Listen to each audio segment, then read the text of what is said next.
move on. All right, quadratic functions. We're going to graph them. You should already know what this looks like because we've done some with the parent graph where we transformed it, right? All right, so we're going to look at a form of quadratic function where it's not been transformed like what you're used to seeing. So we can't just take the parent graph and shift and stretch and do all that.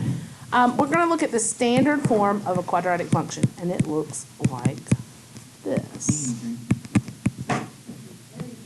What?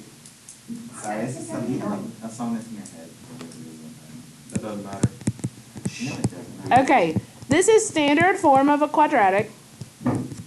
A, B, and C are coefficients, okay? The x's are going to stay in there. Looks a little different than what we were doing with the quadratics, right? We started with that parent function x squared, and then we shifted up, down, left, right, shrink, stretch. But now we're going to look at it if it's in standard form with coefficients. And so our equation may look something like this. Grab one out of the book so it'll come out nice and neat. If what is in white is my equation that I'm looking at, what is A? Yes, 3. What is B? Negative 12. What is C? What if one of them were missing? What if A or B were missing? Or what if B or C were missing? You only have 3 in it. 0.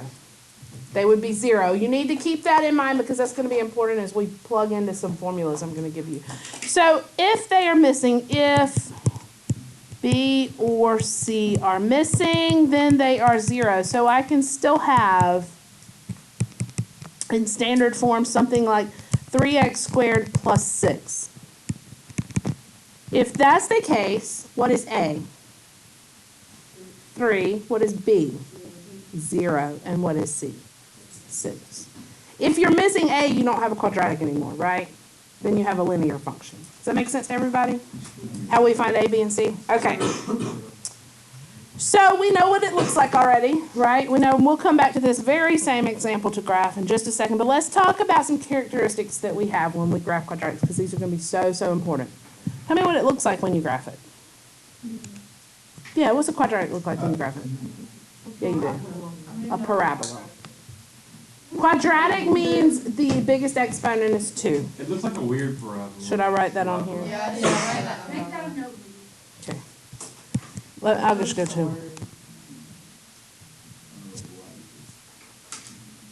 What did we call it last chapter when we were graphing them? A parabola. Parabola? Okay. Quadratic means that the biggest exponent on x, biggest exponent is also called the power,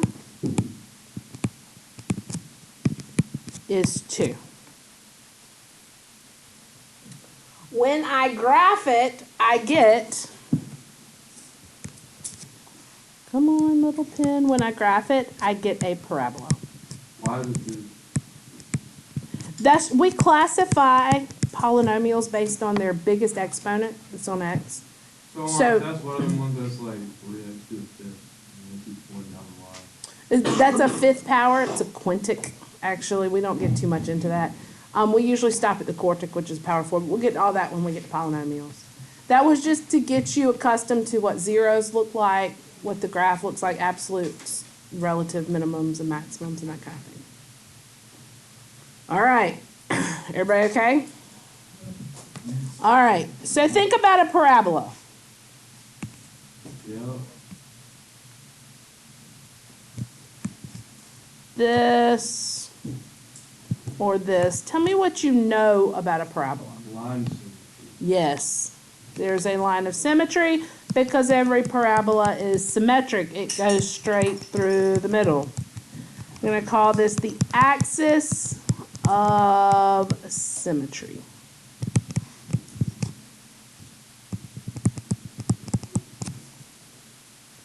Tell me what else you know. They are always like both sides go one way. They're continuous. They are definitely continuous. Both sides go one way, so you're talking about both ends go in the same direction, right? They have the same end behavior. Okay, what else? Oh, well, right now they're green. Okay, well, yes, that is correct. Yes, Damien. They're wide aren't they? They're what now? They're wide, like there's a certain point where the ones don't have X's anymore. Exactly. You're exactly right. I'm going to call this Your minimum. a minimum, but I'm going to call it something else in just a minute. That is a minimum. This is a maximum. That is the point of which I don't have any more range there, right? No more y's there. It is bounded right there. It can't go above or below wherever that high or low point is. This is also called, on a parabola, the vertex. It is a very, very, very important point. Very. Okay? It's the absolute max or the absolute min whenever we're talking about just a parabola. Does that make sense to everybody? All right. So we know that it's symmetric. We know it has a max or a min.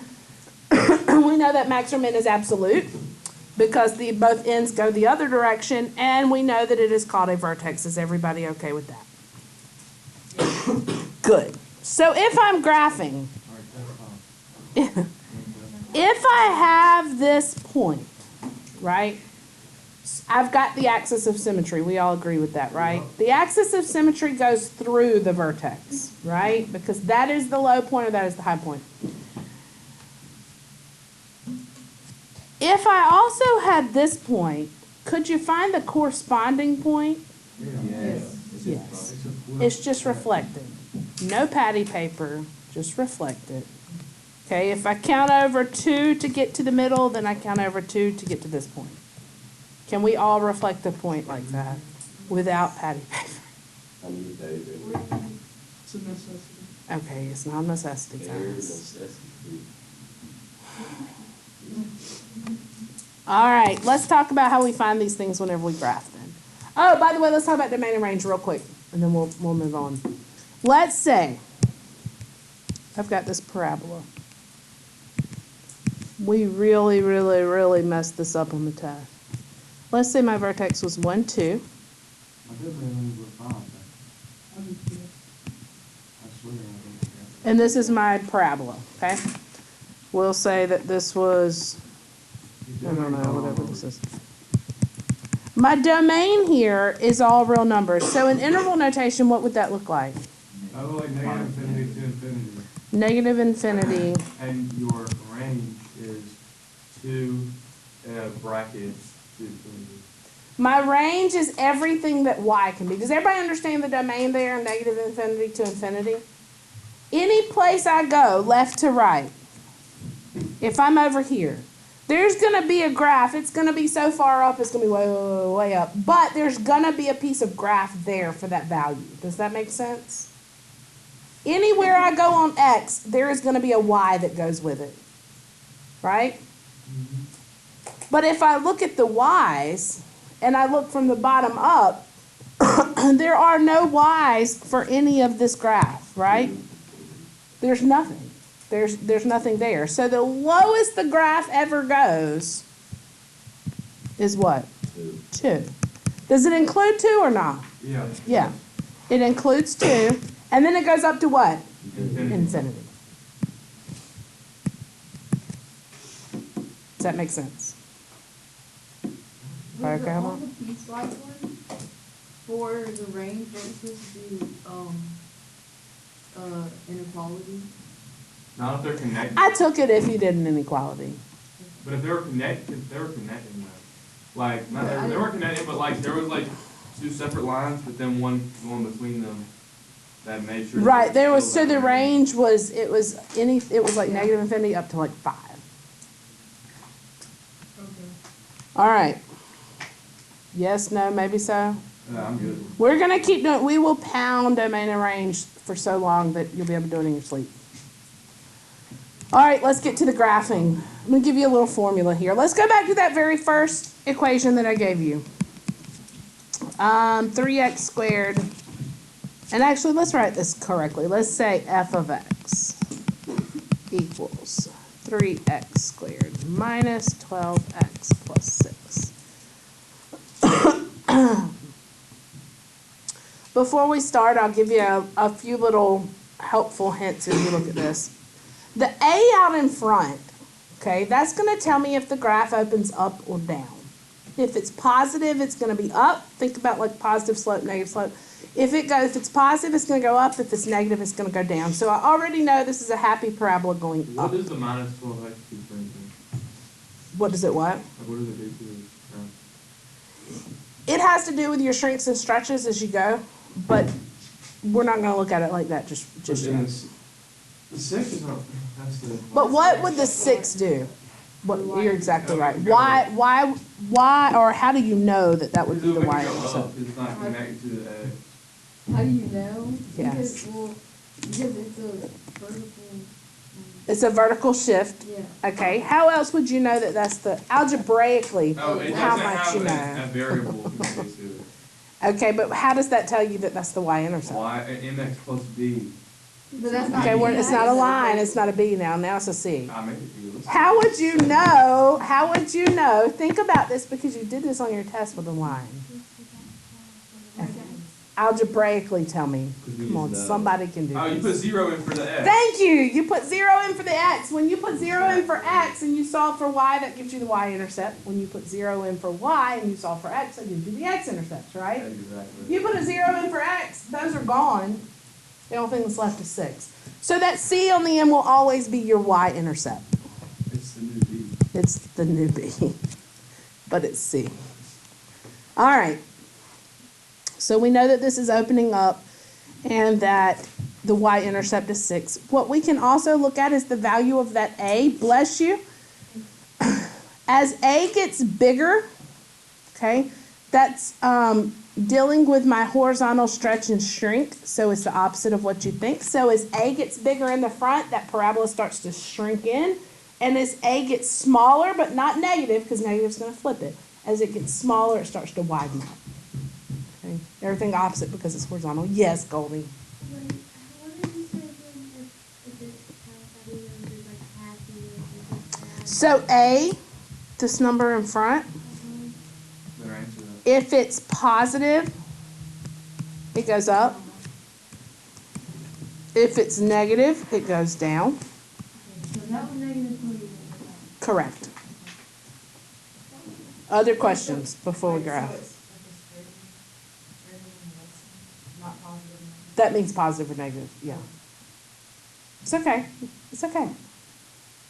When we start talking about the absolute value, as it gets smaller, so if I'm talking absolute value, I'm always positive.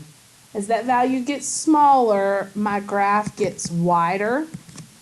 And as it gets bigger, then my graph gets narrower. Just so you know, it's the same, it's the horizontal stretch shrink is what it's doing. Okay, that A. All right, when you graph this, your axis of symmetry is what we're going to find first. Wait, so I can find this as a Wait, we can't graph it without just using the graphic calculator? No, this is by hand. If I define this as a vertical stretch, I don't that's know how to wrong. graph that. No, it's not wrong. I don't know how to graph that though. Yes, it's the opposite of what you think. Yep. Yeah, I don't know how to graph that. No, as it gets bigger, it gets narrower. All right, axis of symmetry. Wow. It's a vertical line, so it should be in the form of what? X equals or Y equals? X equals. Mm-hmm. Opposite B What did you say? over 2A.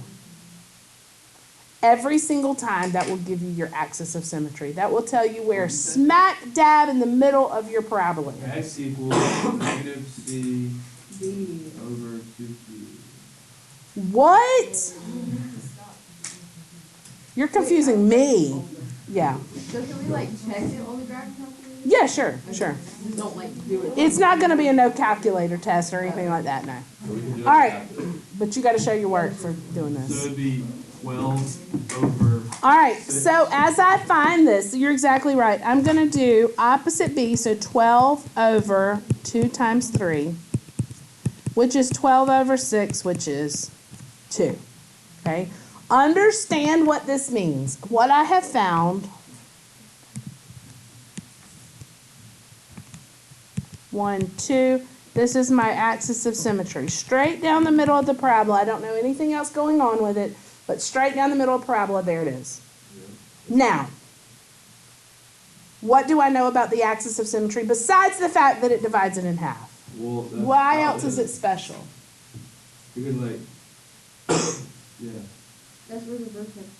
Yes, you're exactly right. That's where the vertex is. Somewhere on this dashed line lies my vertex. It would definitely. Now think about it a little bit further. 6. 6. What? No, that's the y-intercept. 6 is the y-intercept. Exactly, y'all. So that can't be the vertex.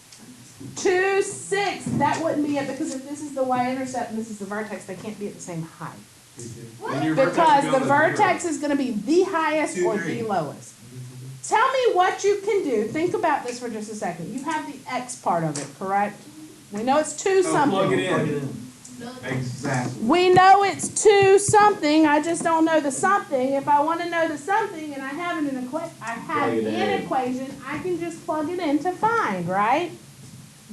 What happens if you plug 2 in that equation? Well, let's see here. N for 2, x. 4 times So what is f of 2? Hold on. It'd be I gotta put this in 2 different colors. 1, So it'd be -6, right? negative 12. I don't know. plus I'm 6. going. It's negative 6. 12 minus 24 plus 6. So negative 12 plus 6, which is negative 6. That's correct. Oh, no. So what that tells me is What do you got? uh, What's the vertex? 1, 2, 3, 4, 5, 6. 1, 2. My vertex is 2, negative 6. Is anybody confused about how I found that? I mean, sometimes. Okay, the new Yeah, part, I was literally just kidding. I was not. here's your new part, right? Axis of symmetry, which also gives me the vertex. The all right. numbers are how do you say that? Parabola. Now that parabola has got to go all the way up to 6. Okay, but I don't have, here's the thing, I don't have to use 6 if I don't want to use 6, okay? I You need also you, graph. when you graph these, okay, some teachers want you to have at least 5 points, I require you to have 3, okay? The vertex must be one of them, all right?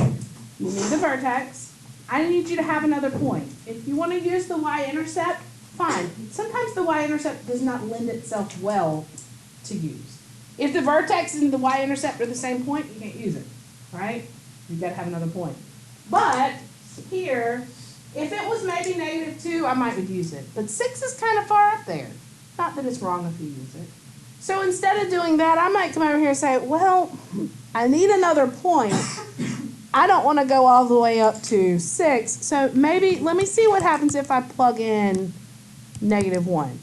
The further you move away from the vertex, the really quick it's going to go up or down, right? So if you can stay really close to the vertex, it'll help you. Why are you choosing another I don't know. one? Like, you can use I meant to put 1, but you can use any number. Yeah. It'd be So if you plug in 1 here, you would get 3 times 1 squared minus 12 times 1 plus 6. I feel like I'm gonna mess up on the negative with that. Like put it in parentheses and stuff. -3. Like how do you know to put the negative or the exponent inside or outside of the parentheses? Like that's always confusing. How do you know what? Put the exponent inside or outside of the parentheses. If you're plugging it in, always put it inside. Always put it. Well, why'd you put it? You can always put it on the outside. You put When the you plug it in. you put the Right. exponent on the outside. If it's, oh, I thought you were saying I thought you said the negative. No.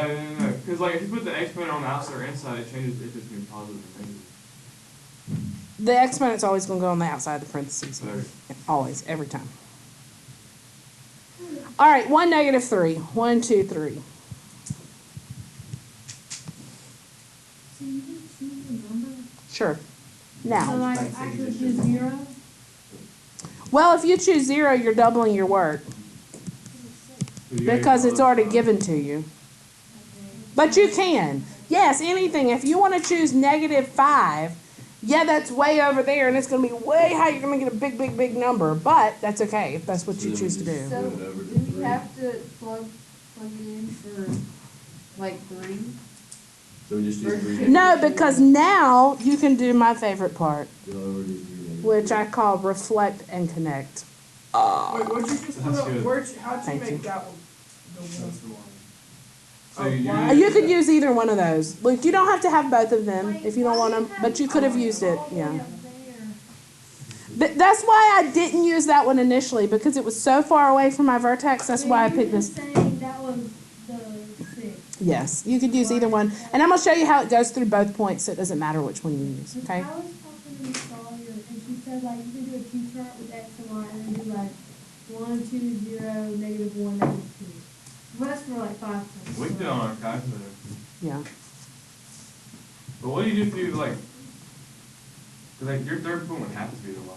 So wouldn't it? No, you can, You don't, but listen, no, you need to have, whenever you do 3 points, one's got to be the vertex, and then one needs to be on either side of the axis of symmetry so that you can Yeah. get your parabola. So here's the thing, don't make more work on yourself than what you have to do. That's If what you you can do. use the y-intercept, use it. it's 3. It's 3. So without And the line. now No, we should move it over to 3. reflect it Okay. and connect it. Whew, I missed my y-intercept there. Would you mark off if we did I missed it y again. intercept like that? No, She fixed it though, Allison. what? You can use either of those 2 points. If you did this one and then you reflected it, that's terrible because it should be like right there. Oh wait, so we could just do that instead of Either point, yeah. You always want 2 points? But always 3 points at least. One of the 3 has to be the vertex, and then the other 2 have to be on opposing sides of the. Do we have to show you when we reflect and stuff, like how we change the points? I mean, I want to see your point right there, but Yeah, I'll do that. no, you just count over. It's fine. All right. All right, let's look at domain here. By the way, does this one have a maximum or a minimum? A minimum. What is the minimum? -6. -6. The minimum value is For the -6. range. So it has a minimum. Okay, let me say. A minimum of -6 at 2, -6. Okay. What is the domain here? negative infinity, infinity. All real numbers, which is the same thing, which I want you to say, Cawthon, yes, is negative infinity, infinity. How about the range? -6 infinity. Good job. But in a bracket. But in a bracket. Do we have to say minimum of -6 at 2 -6? Or can I just put it? No, sometimes the question might be worded as what is the function's minimum value? The function's minimum value is -6. If it says at what point does the minimum value occur, that's 2 If it's a -6. maximum, is it gonna be on the right side instead of the left side? If it's a maximum, it's going to be a parabola going down. I know, but where it says the range, will the. Yes, it'll be negative infinity up to that vertex point. Okay? Other questions before we move on to another example? When I write domain range, can I put D in all of them? Yes. A lot. How many questions do you have? Homework? Just a lot, it's gonna take a while. It's not gonna be a All lot. right, these start to go quicker as you get them, trust me. Let's look at another one. You just, Let's look at one that goes down. Wait, can we do ourselves? Yeah. are we gonna be learning anything new or can I use math? You can use the bathroom. Alright. It's not hard. Do not blurt anything else out when you do not look up. I'm gonna start working. Finish yours out before you look up and check. If you're done, you can join me here. Like, what if I did a different number than everyone? That's okay. I'm gonna see that actually was working. I like that. By the way, as I'm starting this out, which way should this open? Sad. Sad parabola down. It should go down. If it opens down, and think about this for just a second, if it opens down, should it have a maximum or a minimum? Maximum. Good job, a maximum. Good job. So my vertex is going to be a maximum. Should this be, in comparison to the parent function where a is 1, is this one skinnier or wider than the parent function? Wider. Skinnier. It is skinnier. It is skinnier because the bigger it gets above 1, the more it's horizontally pushing that axis in, and it's making it skinnier. All right. I hope you all have at least gotten the vertex by now. Yeah. I got 2 as my axis of symmetry. Wasn't the last one 2? Yes. Well, boo hiss. 1, 2. I had a math teacher that used to say that all the time. Miss Redfern. I love her so much. Okay. I had her. No, you didn't. There's no way. This is -8. Oh, no, just kidding. What am I doing? This was supposed to be plus right here. All right, -8 plus 16 minus 3, which would be +8 minus 3, which would be 5. 1, 2, 3, 4, 5. For this one, I'm going to go ahead and use the y-intercept for this one since I didn't last time. If you did not and you plugged in 1, that is A-okay. The y-intercept is -3. I did -3 because it's less word. It's reflected, yes, but sometimes, sometimes it could be that like the vertex sits as the y. Like if this were the vertex, then you wouldn't be able to use it. So like, I'll show you one that's like that. if the vertex was -3, if the line symmetry was -3, You could, if the axis of symmetry was 0. or what if the axis of symmetry was -3? It would just be shifted over. I'll show you one that you can't use the y-intercept for. Let me show you. Well, it would be on the y-axis then, wouldn't it? Correct. Yes. How about range? -infinity. Let's calm down. To what? 5. That is correct. Luke, that's the one you were asking about. If it went the other way about the range there. The wide part of your vertex is always going to be a part of your range. Because it is the maximum or the minimum, So yes. the domain will always be negative. For quadratics, yes. Yeah. Uno mas. I ain't got no more room. No, it's not. I need another one. Okay, I got Last one. This is easy. Yeah. You gonna screw up my bed. Let me do this real quick and then I'll explain what you have to do for your homework. All right, here. First thing I'm going to do. First thing, tell me up or down. Up. It's a happy parabola. It's positive. Is it skinny or wide? Skinny. The bigger that gets, the skinny. We've done all skinny ones, haven't we? We should have done a wide one. It's okay. All right, what is the, let's see, for the vertex, I need to do opposite B. Oh, look at there. It doesn't really matter what's in the bottom because when you have 0 in the top, it is 0. So that means my axis of symmetry is actually the y-axis. So now, right? It makes sense. I can't use that now for my other point because my y-intercept, if I plug 0 back in here and get 0, that is my vertex. Does that make sense to you? Anytime B is 0, your axis of symmetry is going to be 0. Doesn't matter about A and C. If B is 0, your axis of symmetry is 0. All right. So now I don't have any choice but to plug something in. I'm going to just do 1 because it's right beside it. If I plug in 1, well, f of 1 is 3. 2, 3. Reflect it and connect it. I did. Reflected and connected. That's a big dot. That's pretty But I big. didn't miss it this time. What's the domain? All -infinity. real numbers. What's the range? 0. Good job, Cole. See how quick that went? That one was quick.